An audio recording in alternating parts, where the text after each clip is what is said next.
Hello London, welcome to a discussion on emergence of knowledge society in India. As you are aware, when you talk about knowledge society, we talk about the societal framework that is widely founded on mass production, mass dissemination and mass usage of knowledge for the generation of wealth and employment in the society. By saying so, we are talking about the societal framework that will produce knowledge not only for the sake of knowledge, it will produce knowledge as an economic product that will be linked to the creation of wealth and generation for employment of largest segment of the workforce. India, as we understand, as we know, is having a long-drawn knowledge-based past. It was widely appreciated that India will be one of the strong stakeholder of knowledge economy and knowledge society of the 21st century. But no society can transform itself towards the goal of a knowledge-driven society, ignoring the resources that is available under its command. Let us talk about a society that India inherited from the colonial ruler. When India got independence in 1947, it inherited a backward and predominantly agricultural society.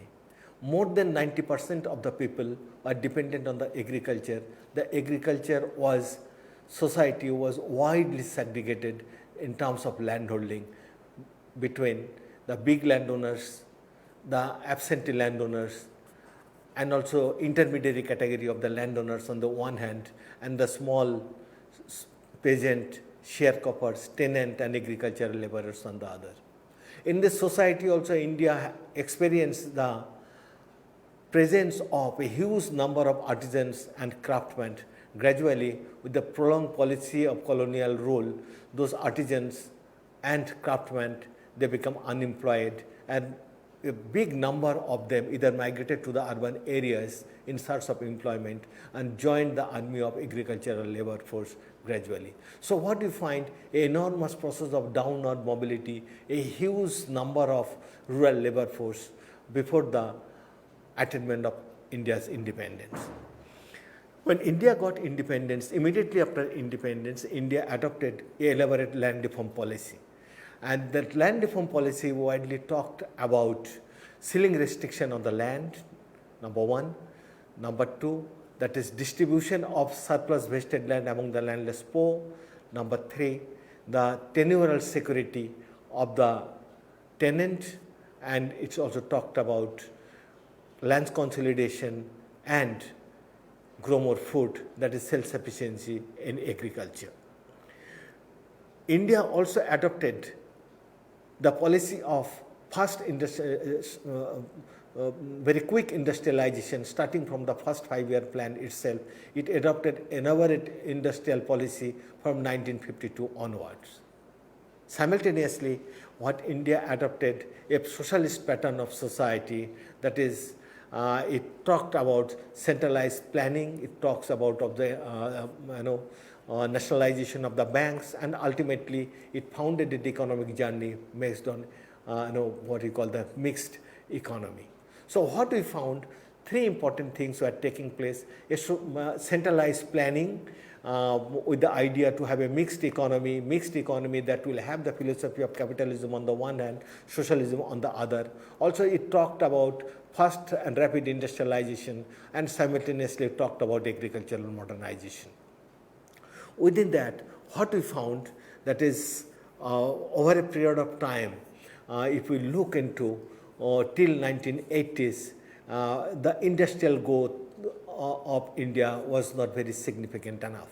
Rather, India remained part agriculturally developed, and it became only partly industrialized, and industrialization started taking place only in the limited parts of the country. So what happened? Gradually, India emerged to be partly agricultural and partly industrialized, and economy was stagnating till the middle of 1980s. So what happened in the whole process? There also simultaneously India experienced a fast rate of growth of population.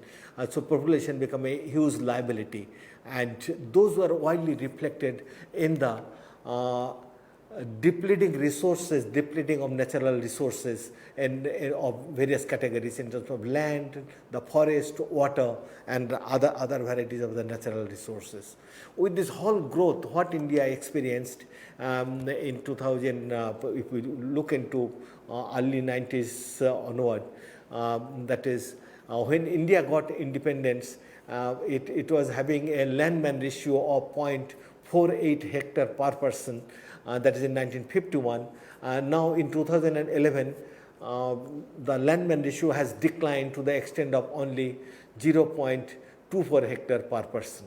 So what we find, the landman ratio of the people of the country has widely declined.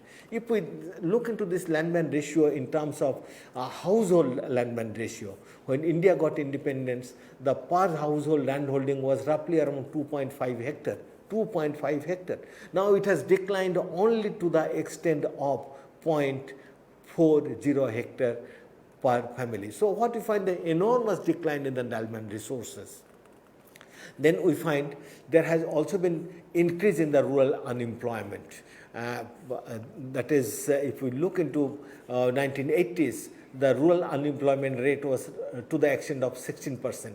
And today we find rural unemployment rate has quite increased. It is to the extent of 23 or 24%. So what is important, along with the increase of the rural unemployment, there has been phenomenal increase of marginal worker. What the marginal worker? Those who do not get more than 180 days of work in a year. Means half of the year, those who remain unemployed. In 1980s, there were roughly around 10.6% of the people belong to the category of the marginal workers. In 2011, their proportion of the rural population has increased, rural workforce has increased to the extent of 29.5%. What you find, a threefold increase, roughly around threefold increase in the category of this marginal worker. Then we find similar increase of the landless and semi-landless people, that those who are landless or semi-landless in rural India, we find they comprise, semi-landless means those who own land only to the extent of 0.04 hectare of land. They also come to the category of semi-landless. If we bring that, they also 40.2% people, rural population are landless. Now, incidence of marginal cultivators, those who own less than 1 hectare of land, they altogether comprise 75% of the rural labor force. Along with that, what we find, there has been enormous process of migration of the rural labor force to the urban areas. That is, 2011 census talked about that 35% of the rural population are the migrant population, and a huge number of them are migrating from the rural to the urban areas. If we look at the whole component of migration, that is from within the state and then also from outside the state, we take into consideration the same census report talk about that the 49% of Indian population are the migrant population, and 90% of them now migrate for the employment purpose. So what we find is saturation of the economy, rural economy, increasing unemployment and casualization of the labor force. The casualization of the labor force also takes place in terms of increasing number of the agricultural laborer and decreasing number of the cultivators. Now see, in 1981, more than 49% of the people engaged in rural agricultural activities were cultivators. Now they have declined to the extent of 24.6%. Agricultural laborers, those were only 19%, now their proportion has increased to the extent of 19 to 30%. So casualization of the rural labor force has also been another phenomenon.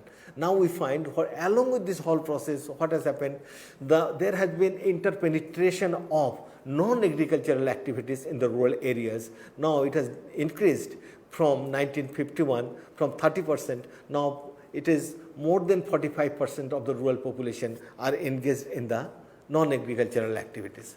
Now, what we find, that is 2-3 things. Number one thing is that agriculture is stagnating. There is an enormous process of casualization of the labor force, declining of the landman ratio, increasing quantum of unemployment, and simultaneously what we find, there has not been much of industrial growth in the country. So when it was widely thought of when India got independence, the Indian workforce gradually shift from agriculture to the industrial sector. So that was a silver lining of hope. It was widely thought about, but because of non-progression, rather because of failure of the industrial sector to accommodate those labor force, the stagnation in agriculture has remained to be a phenomenon, and the stagnation is continued with sustained poverty, unemployment, and also simultaneously the concentration in the rural areas with a huge amount of unemployability and a huge amount of poverty and unemployment. In this backdrop, when all those things, and simultaneously economic growth rate was quite slow. Economic growth rate in 1980s, even mid 80s, early 90s, it was less than 5%. And many of the economists like Kane, Raj, and others talked about that is a very conservative economic growth rate. They talked about the Hindu growth rate of economy. When all those things are taking place at the one hand, stagnation of Indian economy, simultaneously India also visualized that what kind of change is taking place in other parts of the globe. Other parts of the globe, especially in the developing world, there has been enormous proliferation of information communication technologies. There has been the opening up of the economic frontiers. The neoliberal economic force started coming in. People started talking about globalization. People started talking about revolution in the knowledge sector.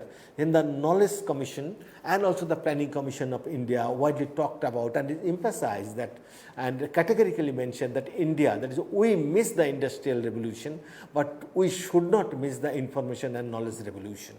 Because if we are to look into and we have to think of India to be a superpower in the 21st century, and then India should not miss its entry into the knowledge, in the area of knowledge revolution. So that is one of the emphasis given by the Planning Commission and the Knowledge Commission.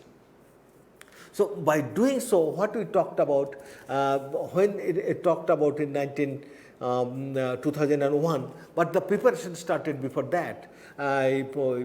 Starting from 1991, the government of India started thinking of getting integrated with the world economic order.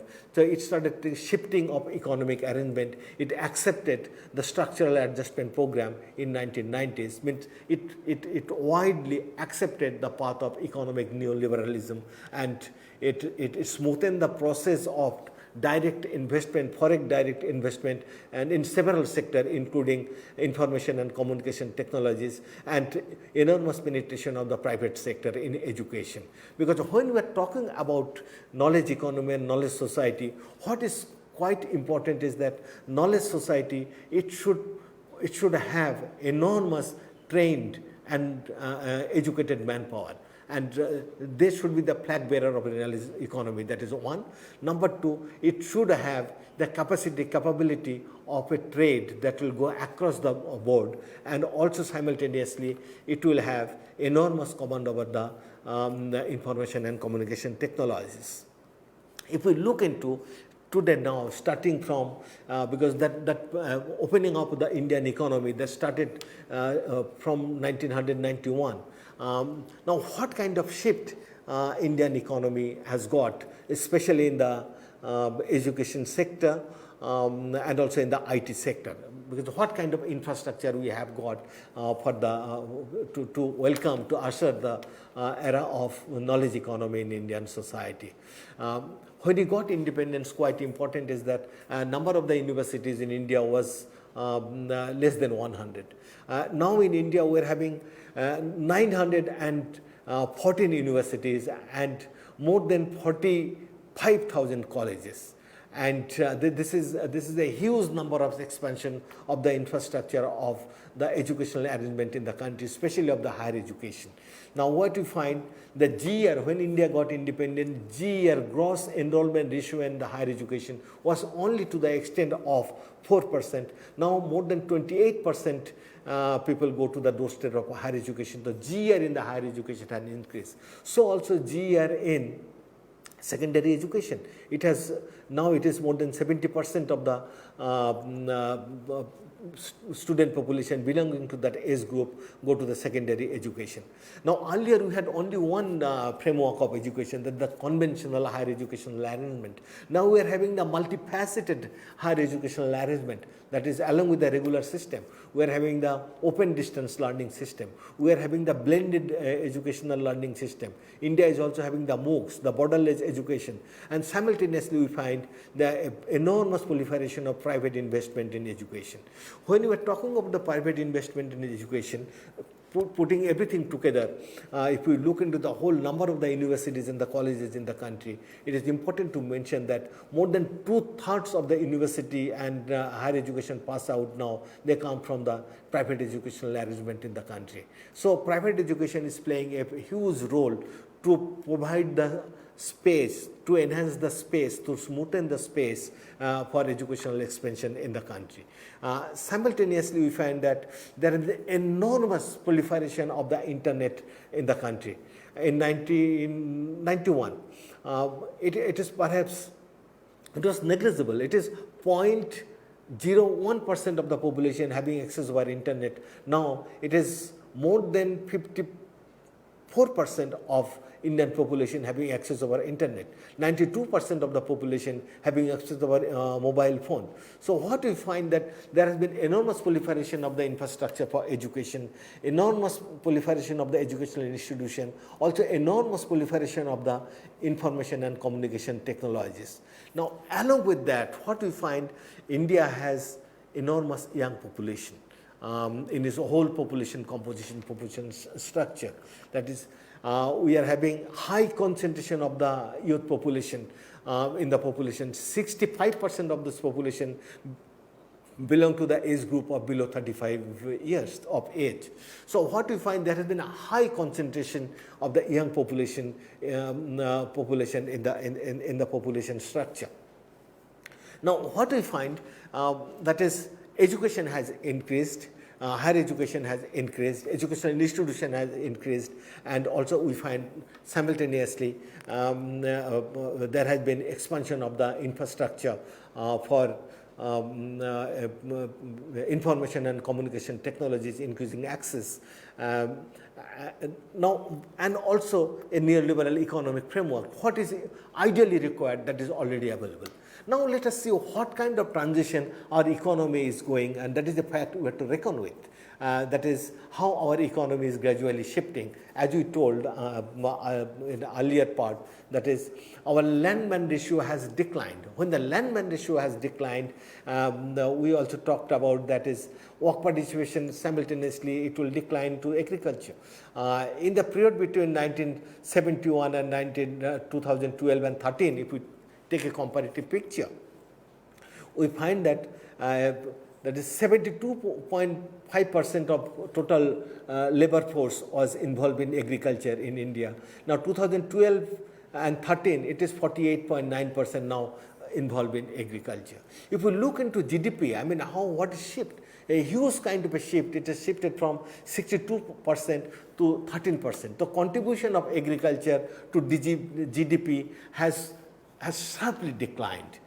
Work participation in agriculture declined, GDP in agriculture has declined. Now, what is happening, that is, let us see in the industrial sector. Industrial sector has been very unsatisfactory development, as is widely mentioned by the Planning Commission, also National Knowledge Commission, that is, GDP, that is gross domestic product from agriculture, yes, it is increased. It is increased from 13.66% to 27.1%. And the work participation increased to the extent of 11% to 26.8%. Now, if we look into in terms of maybe it is doubled in both the cases, rather more than doubled. But this doubling is not sufficient, not efficient enough to take care of the transition of the economy to a new order that will take care of the issues of unemployment, issues of shifting of the workforce from agriculture to non-agricultural sector, that will take the issues of low rate of economic growth. Now, what is important that what happened to the service sector? That is quite important, that despite all limitation, that now service sector is producing more than 61% of the GDP. If we look into the GDP of today's, that is 2020 GDP from service sector, this year service sector, it is more than 64% of the GDP is coming from service sector, and it is accommodating roughly around 30% of the labor force. So what we find now, that is a kind of shift, it is taking place. Agriculture has declined, industry is stagnating, while there has been a shifting in the service sector. It is a quite phenomenal in the sense that if we were to look into the transition of the economy toward the knowledge sector is linked to the transition from agriculture and industrial sector to the service sector. If we look into the global economy of the developed world, most of these countries, the labor force are shifting from agriculture and industry to service sector. The GDP is also coming maximum from the service sector. If we look into the growth, look into agricultural growth has been to the extent of 4%, industry 7.6%, service sector it is 9%. So service sector growth rate has always been phenomenal and always increased. And if you look into the booming of the Indian economy, which was taking place in 2014-15 and also 16-17, we find that service economy, the growth rate of the service economy was in the double digit. So it is quite important that our Indian economy is gradually shifting towards a new direction. Along with this new direction, what we can confidently say that that is a new kind of momentum has taken place across the space. What kind of momentum? It has generated new avenues of employment and occupational diversification and occupational mobility of vast segment of the population.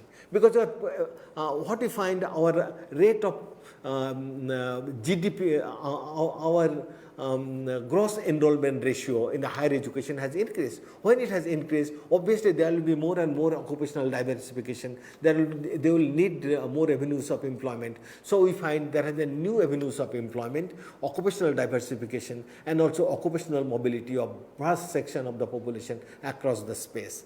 And simultaneously, what is important, that this new momentum has created fast movement of consumer goods, along with computer, the typewriter, the television, the radio, the mobile phone, the new machine, automobile, the fashion technologies, new messages, images and information from one part of the country to another, from urban to the rural areas, rural to the rural areas, urban to the urban areas, from one country to the another. So we find a new kind of momentum is taking place, not only in terms of employment and mobility, but also in terms of mobility of consumer goods across the space. And this has brought in a huge kind of a change in the employer-employee relationship, both in the rural areas and also in the urban areas. In the rural areas, what you find, that is that employment, which was widely linked to one-to-one relationship, landowners and the landless, now we find the landowners are linked with varieties of the other occupation, the transport, the fertilizer, the agro-business, and also rural laborer, part-time migrant laborer, part-time thelawalas, part-time the milkman. So multiple employer-employee relationship has emerged, and that has increased the choice of employment, increased the choice of livelihood. So what has happened? All together, all this momentum has given a foundation for the emergence of knowledge job and knowledge-related job in Indian society. So it has created a good variety of knowledge worker in Indian society. And this knowledge worker, however, if we look into this knowledge worker, they are the worker, they are giving a new momentum in the society. But it is to accept simultaneously that is, there's a knowledge-driven economic movement in the society. It has not been equal, it has been layered. layered in terms of caste, class and ethnicity, layered in terms of geographical space, in terms of metropolitan cities, local town and the village areas, in terms of level of educational attainment, in terms of one's migration and commutation from one part of the country to another. So what we find, along with this economic momentum, there has been an inequality, there has been a kind of segregation in the society, and there has been a continuity of the old with the new, and it has created a new kind of hierarchy in the knowledge society. That is quite sociologically important, that we have to look into what kind of social framework it has produced. What we find that it has created a variety of worker in the society. The emergence of the knowledge society in India, let us accept that first, it has not replaced the emergence of the knowledge industrial worker.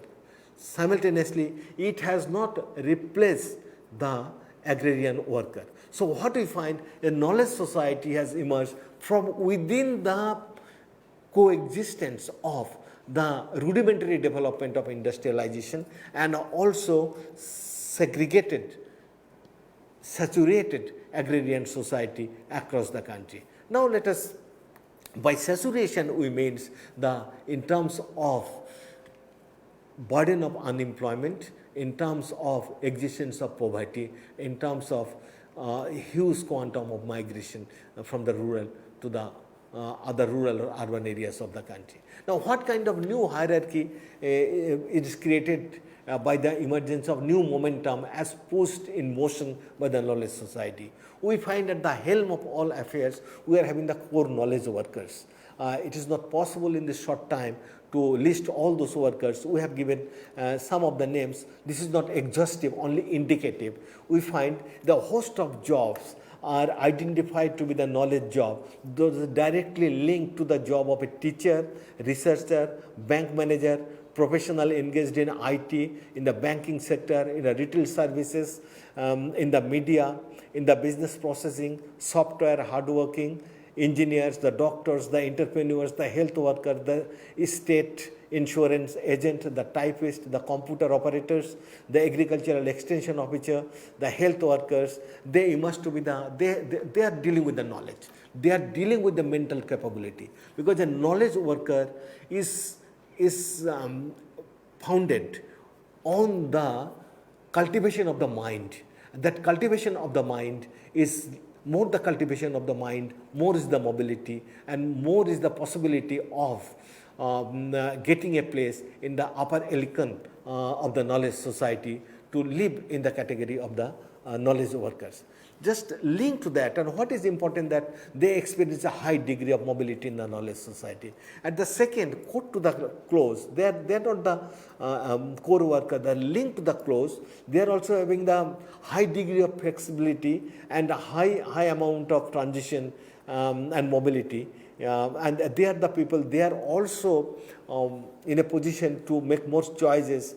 They are the support service providers, the labor contractors, the transport providers, the electronics and electrical technicians, the office peons and others. What we find, a new kind of space is created so that these people, they are in a position to provide more support services for the expansion of the knowledge society. So what we find, economically they are also well off, they are close to the knowledge worker, and there is every possibility that they will be shifting by gaining more and more education and training to the category of the knowledge workers. But what is more important is that knowledge society has created a pyramid-like of structure. In the pyramid, it belongs to the core knowledge workers. At the middle of the pyramid, we find this quote to the link, those kind of service providers. At the bottom, the huge number, they belong to the manual workers. Knowledge society has set in motion for the creation of new kind of infrastructure, the infrastructure of new building, for metro trains, for the airports, for the shopping malls, for the IT buildings, for international business houses, new kind of infrastructure. So what we find, for the creation of the new infrastructure, there has been enormous demand of manual laborer. And the cheap pool of manual laborer, they are the migrant worker, come from various parts of the country and live in the slum areas or in the dilapidated areas in the city. They include the semi-skilled or the unskilled workers like the fitters, the carpenters, the drivers, the rickshaw pullers, the security guards, the mechanics, the unskilled manual workers of all sorts, the construction laborers whose quantum of activities had increased with the expansion of the knowledge economy. Actually, they predominantly experience a kind of a horizontal mobility, while the others experience a vertical mobility economically, that is from one stage to that of other. The manual workers, which is a vertical mobility, a kind of a horizontal mobility. In that sense, they are migrating from the rural to the urban areas, and also their mobility becoming the same economic level. From one insecure job, they are coming to another insecure job. So their mobility remained a kind of a stagnant kind of a mobility. So what you find, a new kind of phenomenon it has come that has created a new kind of hierarchy in the knowledge society. Now, what is important that along with the expansion of the culture, of knowledge-driven society, there has been a new kind of shaking in the Indian society. And what kind of shaking is that? A new kind of a sociocultural milieu is in the making. What is that? We find the new waves in the making. That is it has already influenced the pre-existing pattern of socialization, pre-existing process of imparting education, the process of engagement with varieties of cultural practices, the music, arts, game, information, the networks, developing friendship, and also deciding a space of mobility in the society. So what we find, that is a new kind of a network has emerged with the interpenetration of ICTs and others, a kind of a space, or what we can find two things. One is that an amount of disembedded net with the pre-existing cultural pattern, a kind of a re-embedded net with a kind of a new pattern of cultural devices and cultural practices coming in the society. And within that, a kind of doing a friendship and a kind of a social networking and epistemic communities are emerging, especially for the digital natives. And what usually many of the journals and magazines and social scientists talking about emergence of Deshi JPs in India, and they have emerged to be the guiding force and guiding engines of Indian economy and culture. What you find within that, there have been the new generation, the new breed, what you call them, the electronic generation, the electronic credo. They are the highly adaptive, and we find also a moderate adaptive. We also a part of a shaky, sacrificial generation, that is the elderly generation, a kind of a cultural conflict and cultural adjustment taking place between these two categories of the people, those who are the new generation, highly adaptive to the new technologies, and the old generation, they are either part adaptive or indifferent to this culture. So what we find, a new cultural milieu is set in with the with the arrival of a new society. So what we find, a conflicting condition of this emergence in this society. What are that conflicting condition we talk about? Though India has got a knowledge-based past, as you told initially, the foundation, the social foundation of this knowledge was neither mass-based nor inclusive in the past. What has happened, if we take into consideration it was having a knowledge-based past, India is traditionally founded on the caste order, and in this traditional caste, the upper caste were having and the only capacity to learn, and they were the flag bearer and the owner of this knowledge and disseminators of this knowledge. So knowledge production was not mass-based, it was quite limited, only one section of the society. But knowledge society, what has happened in India, knowledge society is taking shape in a pre-given society. So what we find, there is a lot of positive correlation with the earlier kind of social inequality, knowledge inequality that existed in the society. What is that? That is, higher the degree of available education, higher has been the penetration of knowledge economy, knowledge society culture among those population. Okay, so those who are already educated, those who are already having the higher caste and ethnic background, they are having a higher degree of interpenetration of the knowledge society culture and the knowledge economic potential.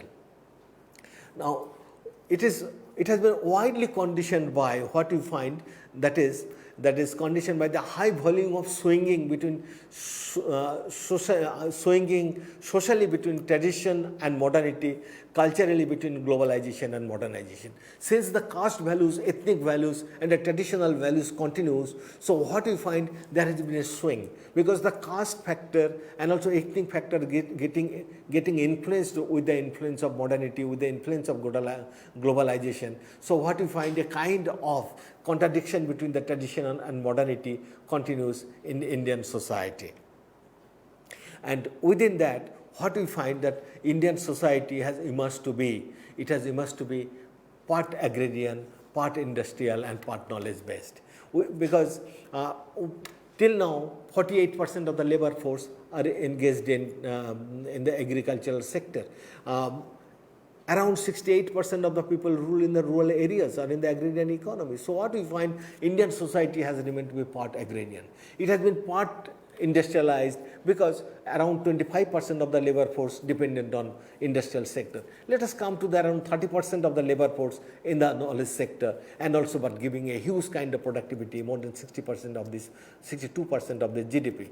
So this society has evolved to be part formal, part informal, part modern, part primitive. It is part local, part global, part inclusive, part exclusive. So what we find, India now stand in the process of a multiple interactivity.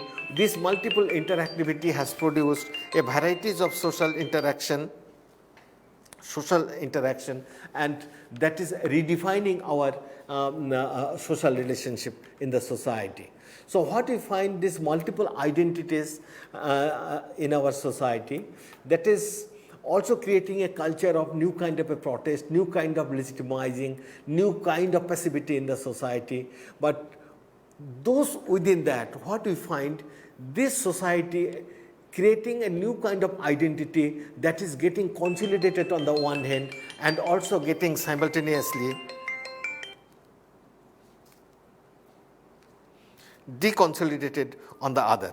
So what we have to accept at this stage, that society of India now transiting towards the stage of a new social progression. That progression is widely conditioned by the arrival of knowledge society, but within that there has been a contradictory, at times complementary existence of varieties of identities, that is traditional identities and modern identities, local and the global identities, and also it has smoothened the process of mobility of one segment of the workers, and also horizontal mobility for another category of the workers.